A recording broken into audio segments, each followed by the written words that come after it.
Welcome back to Around Town with Mel. I am so excited about this episode. So it's right here in my neighborhood in historic Old Gretna.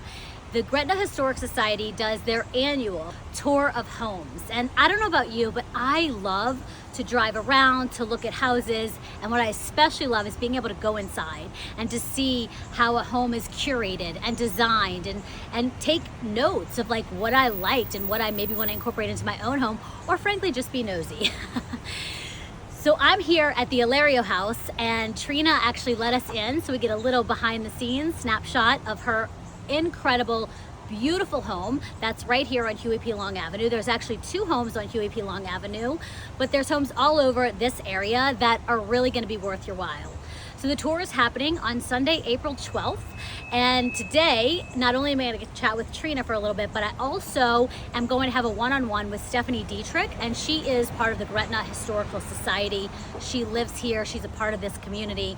So we're going to kind of get some info on the tour to share a little bit about what it's all about. And I really encourage you to grab a friend, grab a couple friends, grab a family member, and come on out to Old Gretna. All right, I am here now with Stephanie Dieterich, who is a part of the Gretna Historic Society and who has lived in this community for years. We are at one of the homes that are on the tour, the Swallow family, and like, can we have a moment? I mean, I read the article on NOLA.com.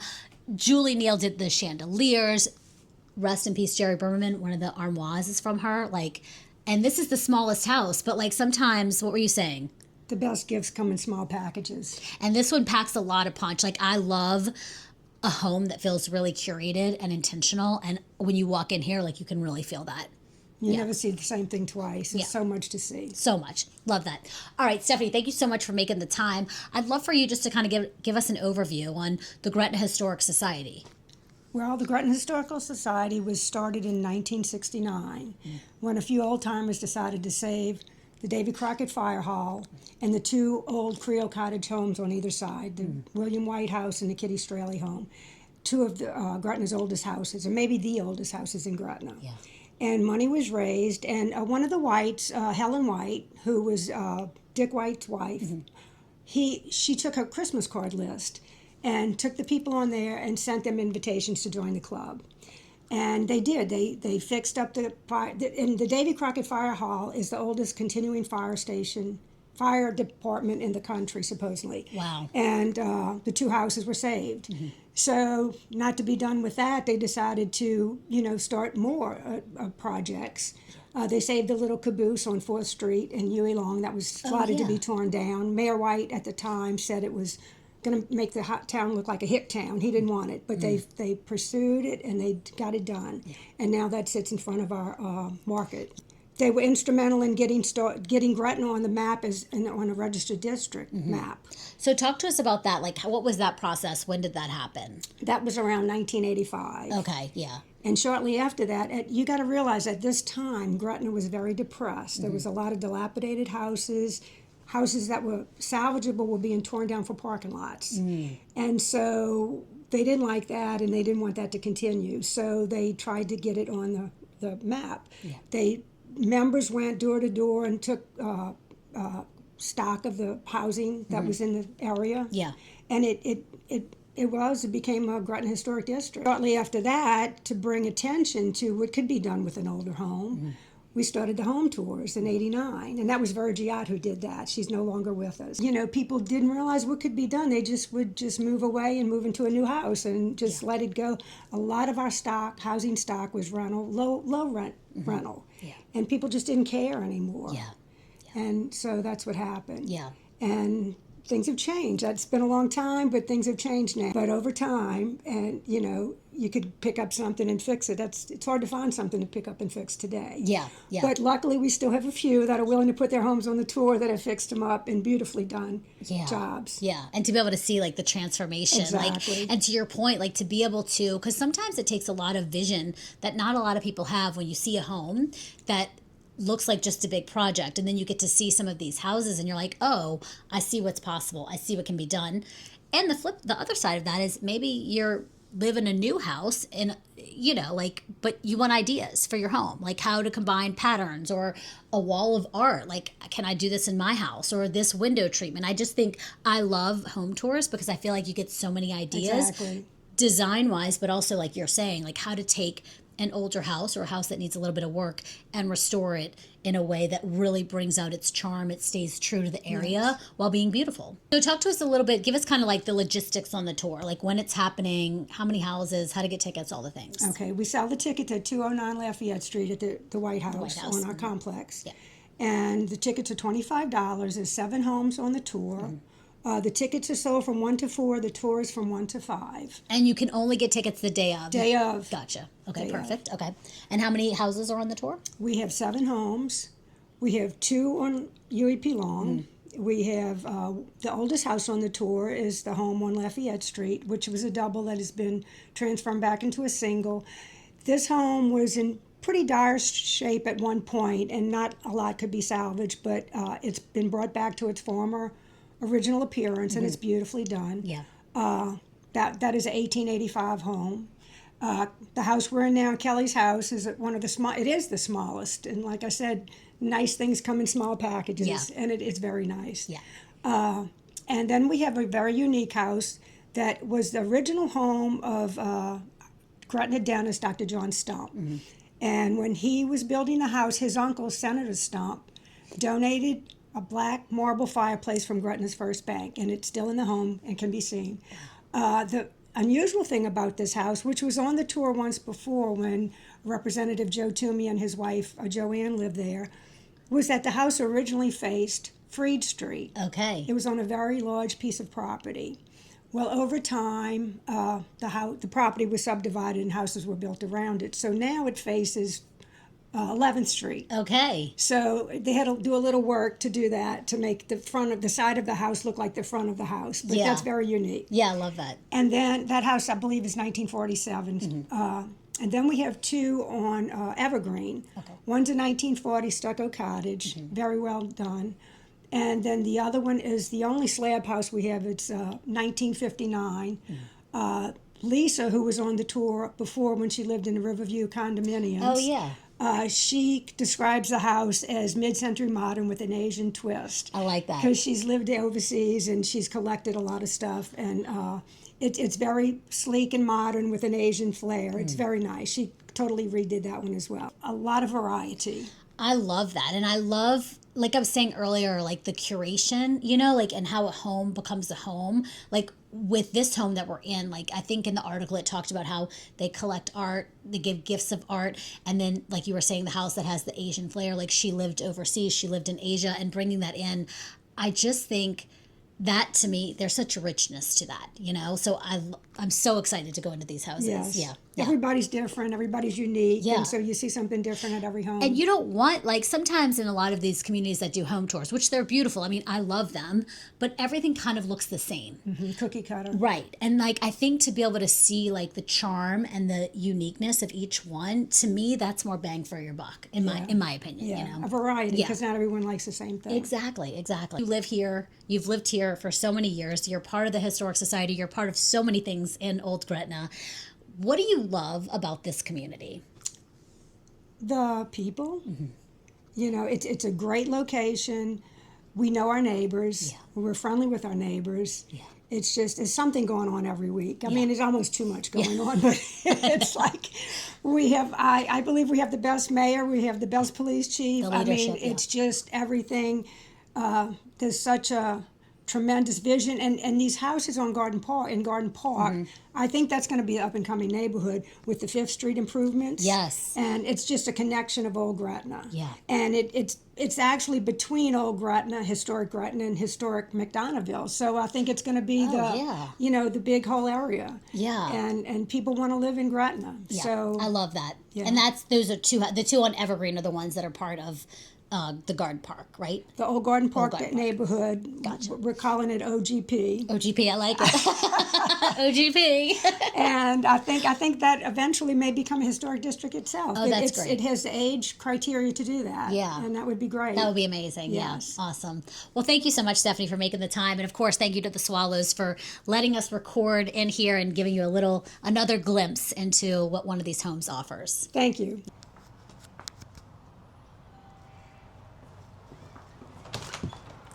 Welcome. Come on in.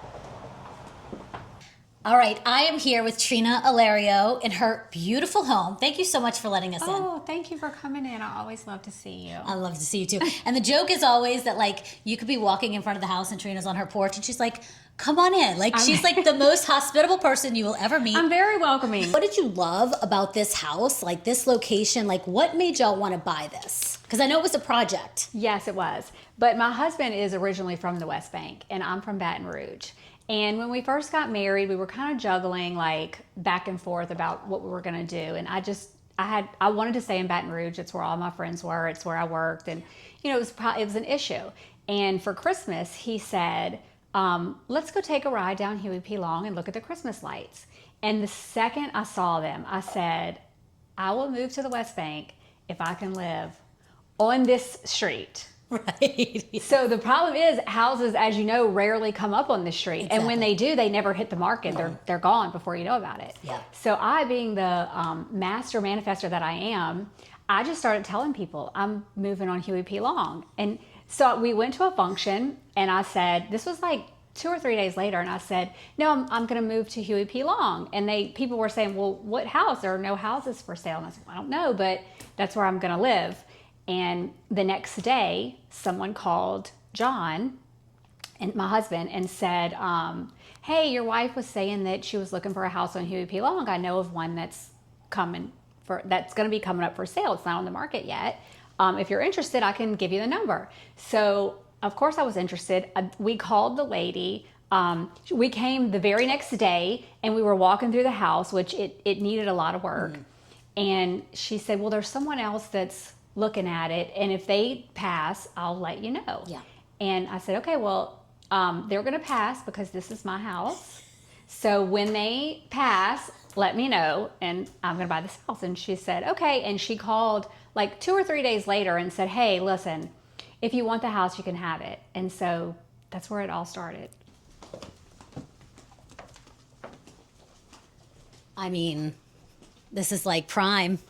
It's like you live in a treehouse, you know? I know, it's so pretty. Yes. I never get tired of it. I love it. There was this lady was walking the other day, and the tree sheds all those tassels, is what somebody told me they were called. And she said, your yard's looking so beautiful. And I said, oh, thank you. I said, the tassels are driving me crazy. I have to blow them off 10 times a day and they come right back. And she said, yeah, but at least you have a tree. And look, ever since then, that has been my thing. John and I say all the time, every time something happens, we're like, yeah, but at least we have a tree. At least we have a tree. I know this was a project, so I'd love for you kind of to help people understand like the renovation and what exactly you guys did to really make it this incredible home for all of you to share. Well, first off, it was difficult because of the historical aspect of it. We had to keep the outside the same. So we couldn't move any windows. We did move a lot of walls on the inside, but there were certain aspects we had to keep. Yeah. So it took us months just to get the floor plan down. Mm-hmm. We worked with 2 different architects, and that was probably the most tedious part of it. Yeah. Was just figuring out what exactly we were going to do. We wanted to work with as many local people as we could. So our contractor was local. We used the local cabinet maker down the street. We tried to do as much locally as we could. I love that. Yeah, well, when you're a part of a community, you need to support I love that, but I think a lot of people don't. I mean, I don't know that I would have thought about that. That was very important to me to use all local people when we could. We used we did everything we could to keep as much as we could. Like, we went to a lot of trouble to redo all the windows. And even though it's freezing in the winter and hot in the summer, it's just something about it. Like, they have the original like weights in them. Right. And they're so pretty, you know. So you restored, these are the We original windows, but you restored the them. original windows. Wow. Yes. Yeah. And we tried to keep all the molding that we could. Like all this molding is original. The flooring is original. You know, of course there were things we had to redo, like the kitchen, but the kitchen wasn't original to the house anyway. Right. So it wasn't as big of a concern, but we kept as much as we possibly could. Yeah. And how long did it total take you from like saying we're buying this house to like when you guys moved in? About a year and a half. Yeah. It was a process. while, yeah. But like when you look around, you've got to be like, wow, it was so worth it. It was. Honestly. I love it so much. Yeah. All right. So now I don't want to take up too much of your time. I want to know. So obviously I've been in this home before. I'm going to share my favorite room, which we're fighting over. I'm like, no, I'm going to do that one. I want to know your It's favorite. hard to choose because I know. love How them do you all choose? so I much. want to know John's favorite. I want to know your favorite, and then I'll share mine just to kind of give people a little sneak peek. We want, of course, come to the tour. So I just told Trina we're fighting over our favorite, and it's both the same thing, but it is her home, so therefore I'm going to let her have it. And the craziest part is our favorite thing is the guest bathroom. Yeah, which yeah. is crazy. Show us. It's Okay, stunning. So this is my favorite room in the house. I don't allow people to use it. It's like a work of art. It's for looks only. Yeah. But we have textured wallpaper in here. I'm still trying to source a piece of art. Oh, and it's a shame because honestly, it's not translating on the camera how absolutely stunning this wallpaper is. So you just have to come on the tour. But like, can you look? It took us a long time to find the sink. It's very hard to find a sink that's gold that doesn't tarnish. So my designer sourced it. Yeah. It took forever for it to come in. So little things like that is one reason why it took so long. I mean, the details, like it's just so well done. The toggle switches are my favorite. I love they're engraved. Yeah. It's one of my favorite things in the house. I also have one in the kitchen, and It's so beautiful. My favorite is in, do you call this like the office, the study? we call it the office, but office. study sounds so much better. I'm going to start calling it the study. Okay, can This we is the study. have a moment for this hardware? I mean, it's just gorgeous. And tell us about tell us about the chair and the window, because this has such meaning for y'all. This was my husband's chair when he was president of the Senate. So before anybody says anything, he paid for it. He bought it. It's legal for us to have it. This was also his window in his office. I think the ladies that he worked for they had them cut the window out and replace it so that he could keep the original window. They usually come and just scrape it off in between. So it's very special to him, of course. Yeah. And this is my last husband. We have him too here. Oh, good. Edwin Edwards is represented. We're all living here I in love harmony. It. Listen, I can feel the power in this one Yeah. room. Right, lastly, take us to John's favorite, and probably everyone in your family. Our favorite room in the house is the front porch. Yes. It's like outdoor living space. And listen, if you're driving down Huey P. Long Avenue, there's a 98% chance that you're going to see all of you sitting out here, coffee, tea, all the things. Give us a little honk and we'll wave. Yeah. Thank you so much for showing us, giving us a little sneak peek. We so appreciate it. I'd love to hear why you're excited to put your house on this tour. Oh gosh. Well, first of all, we love doing anything with it. This is the first place I've ever lived that has such a strong sense of community, and it's important to me to be a part of that. Like I said, we try to use all local people. We try to participate in the events. There's always going to be people in your life that are close to you that participate and play such a role in your life. But this Gretna is such a community where everyone does that. And we're excited to just welcome people in and show them what we've done and get to know our neighbors more and let them know that we appreciate, all that they've done to welcome us, because everybody here has been so welcoming. Thank you so much for joining us in this Around Town. Huge thank you to Trina for opening up her house and having a conversation, for Kelly for opening up her house and allowing Stephanie and I to have a conversation, and also for Stephanie for giving us all this information and really highlighting everything this tour and the Gretna Historical Society has to offer. Just a reminder, the tour is happening Monday, April 12th, and you get your tickets the day of at the White House on Lafayette Street. 7 homes are on tour, and also included in your ticket is the Gretna Historical Complex and Museums, as well as the German American Museum, which is behind me. So amazing value. Come out to this incredible community, see the homes, the design, the history. We're so excited for you to come and join us, and I'll see you on the next Around Town.